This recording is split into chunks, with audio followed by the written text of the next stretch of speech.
Ramakrishna Mission বালকাশ্রম রহড়ায় admission test ছাড়াই একাদশ শ্রেণীতে ভর্তি নেওয়া হয়। এবছর যারা মাধ্যমিক পরীক্ষা দিয়েছো তাদের জন্য এই ভিডিও গুরুত্বপূর্ণ।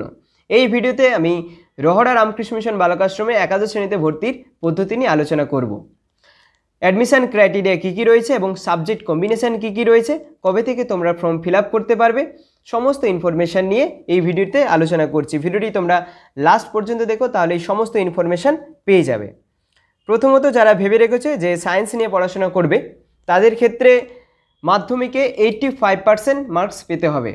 যারা ভেবে রেখেছে যে রামকৃষ্ণ মিশন বালকাশ্রম রহড়ায় সায়েন্স নিয়ে পড়াশোনা করবে তাদের ক্ষেত্রে মাধ্যমিকে যারা 85% মার্কস পাবে তারাই আবেদন করতে পারবে, এবং আর্টসের ক্ষেত্রে 60% মার্কস পেলেই হয়ে যাবে। West Bengal board of secondary এডুকেশনের আন্ডারে যারা মাধ্যমিক পরীক্ষা দিয়েছে তারাই আবেদন করতে পারবে। এবং সিট ক্যাপাসিটি কতগুলি রয়েছে তোমাদের জানিয়ে রাখি। সায়েন্সের ক্ষেত্রে রয়েছে 100টি সিট এবং আর্টসের ক্ষেত্রে রয়েছে 50টি। সায়েন্সের যে এই 100টি সিট রয়েছে, এই 100টি সিটের মধ্যে 70টি সিট হচ্ছে নিজের বিদ্যালয়ের জন্য, এবং বাকি যে 30টি সিট, এই 30টি সিট হচ্ছে অন্যান্য বিদ্যালয়ের জন্য। এবং তুমি যদি SC ST বা OBC হয়ে থাকো তাহলে রিজার্ভেশন পেয়ে যাবে এই 30টি সিটের মধ্যে। এবং আর্টসে রয়েছে 50টি সিট।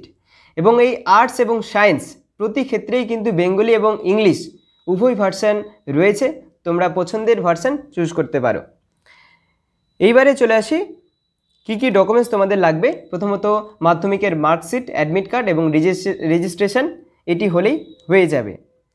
এবং বাকি আরও যদি কোনো ডকুমেন্টস লাগে তাহলে মাধ্যমিকের রেজাল্ট বেরোনোর পরেই আবার একটি নোটিশ বেরো হবে, সেই নোটিশে যা বলা থাকবে সেগুলো তোমরা নিয়ে আসবে। এছাড়াও এই বিদ্যালয় থেকে জি মেইন, অ্যাডভান্স এবং নিটের কোচিং প্রোভাইড করা হয় একদম সামান্য খরচে। তোমরা যারা ভেবে রেখেছো জি মেইন, অ্যাডভান্স এবং নিটের কোচিং করবে একদম সামান্য খরচে, তাদের জন্য Rahara Ramakrishna Mission Balakashram coaching provide করছে। তো তোমরা চাইলে সেই কোচিং নিতে পারো। যারা এই বিদ্যালয়ে ভর্তি হবে তারা তো কোচিং নেবেই, এছাড়াও অন্যান্য বিদ্যালয় থেকে যারা ভেবে রেখেছো যে জি মেইন, অ্যাডভান্সের ক্লাস করবে, সেক্ষেত্রে অন্যান্য বিদ্যালয় থেকে এসেও তোমরা এই বিদ্যালয়ে এই কোচিংগুলি নিতে পারো। একদম সামান্য খরচে এখানে কোচিং করানো হয়। শনিবার, রবিবার বা অন্যান্য ছুটির দিন কোচিং ক্লাসগুলো করানো হয়, যাতে তোমাদের রেগুলার যে ক্লাস, সেই রেগুলার ক্লাসের কোনো ডিস্টার্ব না হয়।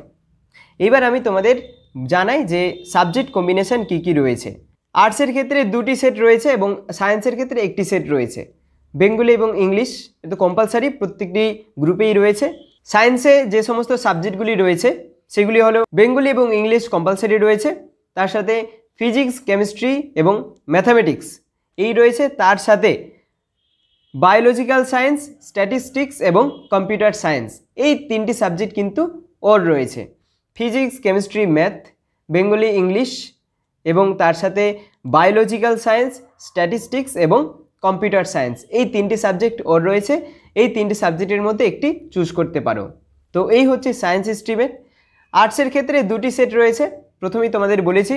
আর্টসের রয়েছে বেঙ্গলি, ইংলিশ যেমন কম্পালসারি রয়েছে, তার সাথে আর্টসের সেট 1-এ রয়েছে জিওগ্রাফির সাথে স্ট্যাটিস্টিক্স ওর রয়েছে। জিওগ্রাফির সাথে স্ট্যাটিস্টিক্স ওর রয়েছে, ম্যাথামেটিক্স রয়েছে, ইকোনমিক্স রয়েছে এবং কম্পিউটার সায়েন্স এবং কম্পিউটার অ্যাপ্লিকেশান, এই 2টি সাবজেক্ট ওর রয়েছে। যে কোনো একটি তোমাদের পছন্দের চুজ করতে পারো। বেঙ্গলি, ইংলিশ, ম্যাথামেটিক্স এবং ইকোনমিক্স এবং জিওগ্রাফি এবং স্ট্যাটিস্টিক্স, এই 2টি সাবজেক্টের ওর রয়েছে, তোমাদের পছন্দের সাবজেক্ট চুজ করবে। এবং কম্পিউটার সায়েন্স এবং কম্পিউটার অ্যাপ্লিকেশান, এই 2টি সাবজেক্ট ওর রয়েছে, পছন্দের সাবজেক্ট চুজ করবে। সেট 2-এ চলে যায়। আর্টসের সেট 2-এ রয়েছে বেঙ্গলি, ইংলিশ এবং জিওগ্রাফি এবং সংস্কৃত, এই 2টি সাবজেক্টের মধ্যে ওর রয়েছে। হিস্ট্রি এবং ম্যাথামেটিক্স, এই 2টি সাবজেক্টের ওর রয়েছে। এডুকেশান এবং কম্পিউটার অ্যাপ্লিকেশান, এই 2টি সাবজেক্টের মধ্যে একটি নিতে পারো। ফিলোসফি এবং ইকোনমিক্স, এই 2টি সাবজেক্টের মধ্যে একটি সাবজেক্ট চুজ করতে পারো।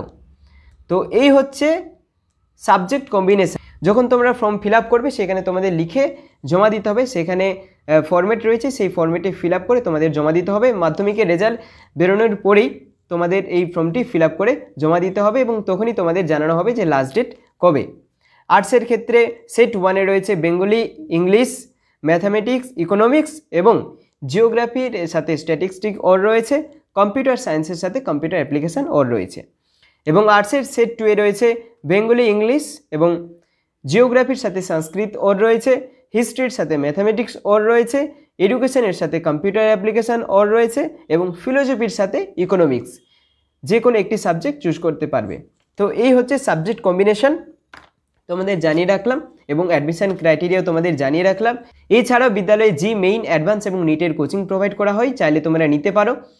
তো তোমাদের জানিয়ে রাখলাম। এরপরে মাধ্যমিকের রেজাল্ট যেদিন বের হবে, মাধ্যমিকের রেজাল্ট বেরোনোর পরেই তোমরা ফর্মটি ফিল আপ করতে পারবে। ওয়েবসাইট লিঙ্ক আমি ডিসক্রিপশান বক্সে দিয়ে রেখেছি, তোমরা ওয়েবসাইটে গিয়ে ফর্মটি ডাউনলোড করবে, সেটি ডাউনলোড করে ফিল আপ করে বিদ্যালয় অফিসে গিয়ে জমা দেবে। অফলাইনেই তোমাদের জমা করতে হবে, অনলাইনে ভর্তির এখানে কোনো পদ্ধতি নেই। এবার ইম্পর্টেন্ট যে কথা তোমাদের জানিয়ে রাখি, এইখানে রহড়া রামকৃষ্ণ মিশনে একাদশ এবং দ্বাদশ শ্রেণীতে কোনোরূপ কোনো হোস্টেল ফেসিলিটি নেই। একাদশ শ্রেণীতে হোস্টেল ফেসিলিটি নেই, একাদশ এবং দ্বাদশ শ্রেণীতে। তোমরা জানো ক্লাস 1 থেকে ক্লাস 10 পর্যন্ত হোস্টেল ফেসিলিটি রয়েছে। ক্লাস 5-এ অ্যাডমিশান টেস্ট দিয়ে হোস্টেলে ভর্তি হতে হয় এবং ক্লাস 1 থেকে 10 পর্যন্ত আরেকটি রয়েছে, সেটি হচ্ছে কোনোরূপ কোনো অ্যাডমিশান টেস্ট দিতে হয় না, সেখানে ভর্তির পদ্ধতি আলাদা সরকারি মাধ্যমে। এবং 11 এবং 12-এ কোনো হোস্টেল ফেসিলিটি নেই। যারা বিভিন্ন দূর দূরান্ত থেকে অনেক স্টুডেন্ট আসে এখানে পড়াশোনা করে, তারা এই রহড়া চত্বরে মিশনের আশেপাশে অনেক মেস ভাড়া নিয়ে থাকে, অনেকেই রুম ভাড়া নিয়ে থাকে। তো সেইভাবেই তোমাদের এখানে থেকে পড়াশোনা করতে হবে। এখানে আশ্রমের তরফ থেকে কোনোরূপ হোস্টেল ফেসিলিটি দেওয়া হয় না। তো এই হচ্ছে রহড়া রামকৃষ্ণ মিশনে একাদশ শ্রেণীতে ভর্তির সমস্ত পদ্ধতি তোমাদের জানালাম এবং সাবজেক্ট কী কী সাবজেক্ট রয়েছে সেটাও তোমাদের জানালাম। এছাড়াও আদার্স কিছু যদি জানার থাকে তাহলে অতি অবশ্যই তোমরা কমেন্ট করো। ধন্যবাদ, সবাই ভালো থেকো, সুস্থ থেকো এবং তোমরা একটু খেয়াল রাখো কখন কোন বিদ্যালয়ের বিজ্ঞপ্তি বেরোচ্ছে, নোটিশ বেরোচ্ছে, সেই দিকে একটু নজর রাখবে। আর কিছুদিন পরই তোমাদের মাধ্যমিকের রেজাল্ট বের হবে।